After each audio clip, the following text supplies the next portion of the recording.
10minconjesús.net. Señor mío y Dios mío, creo firmemente que estás aquí, que me ves, que me oyes. Te adoro con profunda reverencia. Te pido perdón de mis pecados y gracia para hacer con fruto este rato de oración. Madre mía Inmaculada, San José mi Padre y Señor, Ángel de mi guarda, intercedan por mí.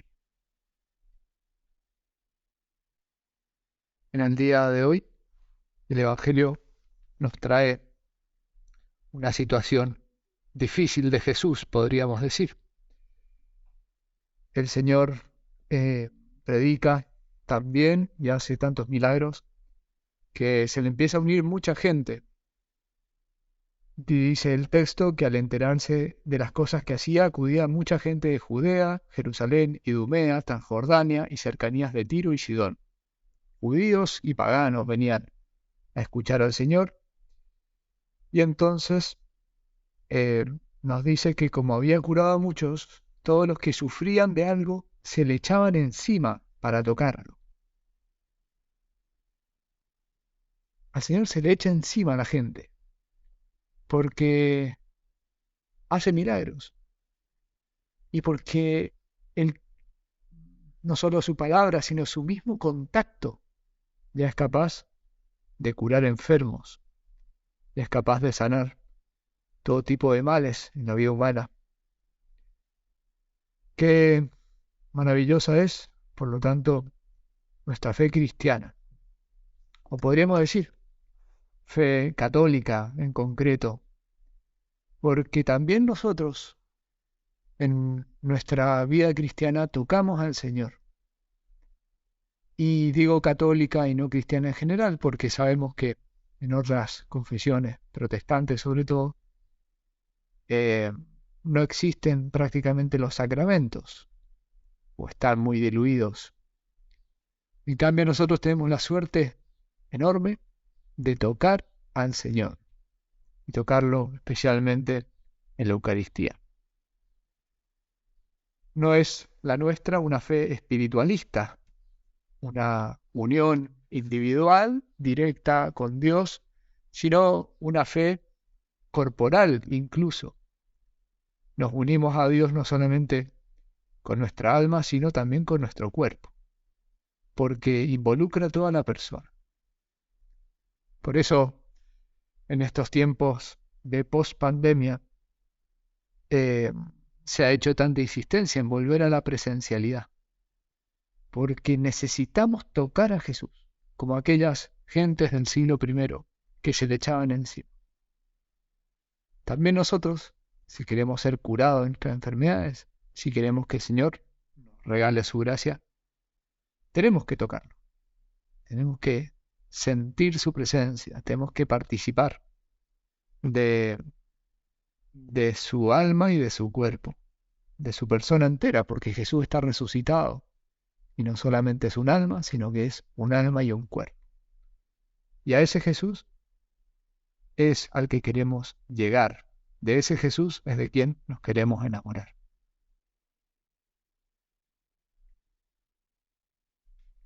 El Señor, que es consciente de esta necesidad nuestra, porque somos seres no solamente espirituales, sino de carne y hueso, porque somos cuerpo y somos alma. El Señor ha querido precisamente invitarnos a la Eucaristía.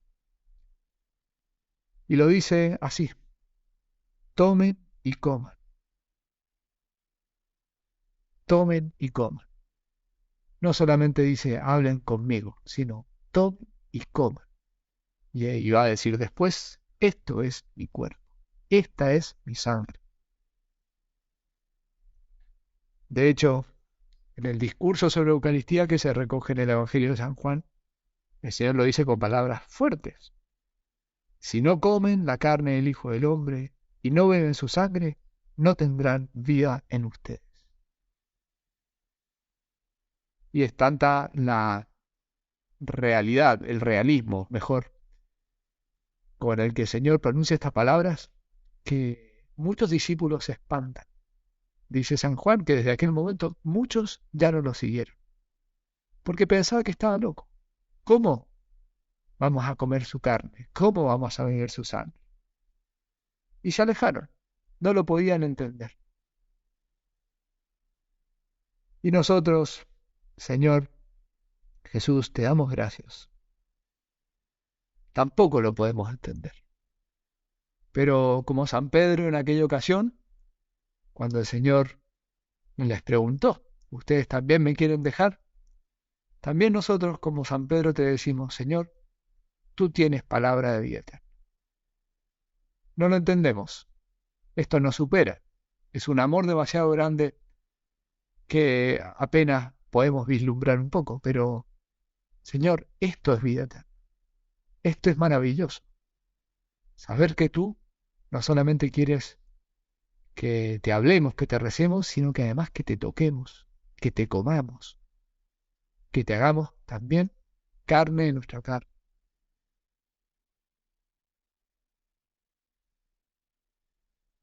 Qué lógico es, pues, que fomentemos también cada uno de nosotros el deseo de comulgar.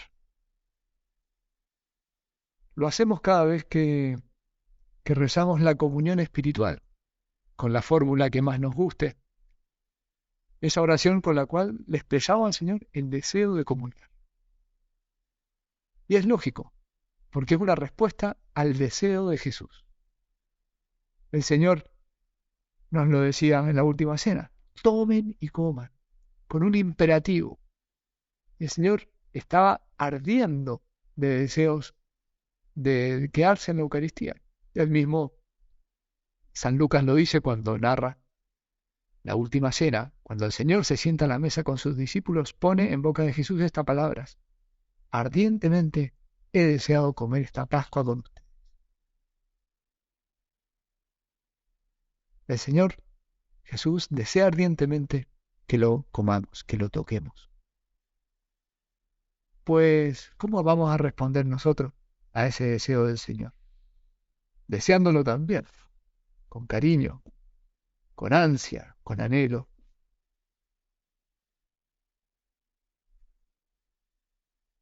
Pienso que nos puede ayudar también para considerar este tocar al Señor que estamos meditando hoy, lo que nos dice el Catecismo de la Iglesia Católica sobre los frutos de la comunión, en los puntos 1391 en adelante.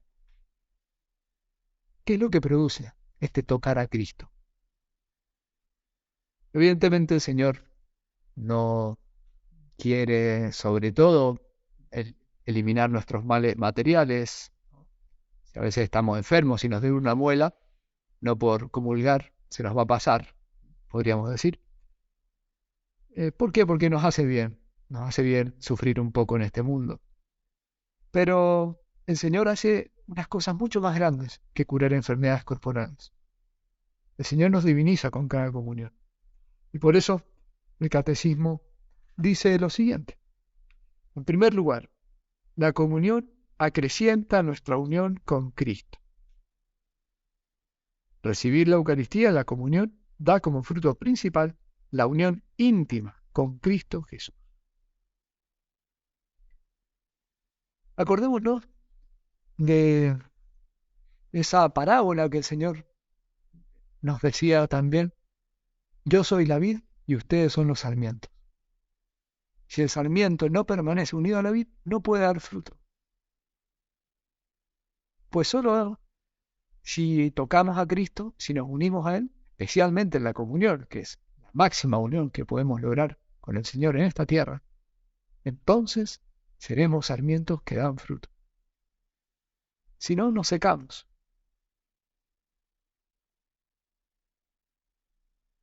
Luego, el Catecismo dice, la comunión nos separa del pecado. Nos separa de los pecados veniales que hemos cometido, nos lo perdona, pero también nos preserva de pecados futuros. Y es lógico, ¿cuántas veces me ha pasado a mí, al menos, que personas vienen y me dicen: Padre, desde que empecé a ir a misa y comulgar a diario, ese vicio que tenía fue desapareciendo.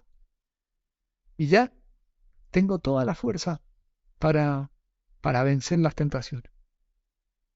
Y es lógico, porque la Eucaristía es alimento que fortalece nuestra caridad. Nos hace amar con el corazón de Cristo y ese amor quema los pecados pasados y además nos da fuerza para preservarnos de lo futuro.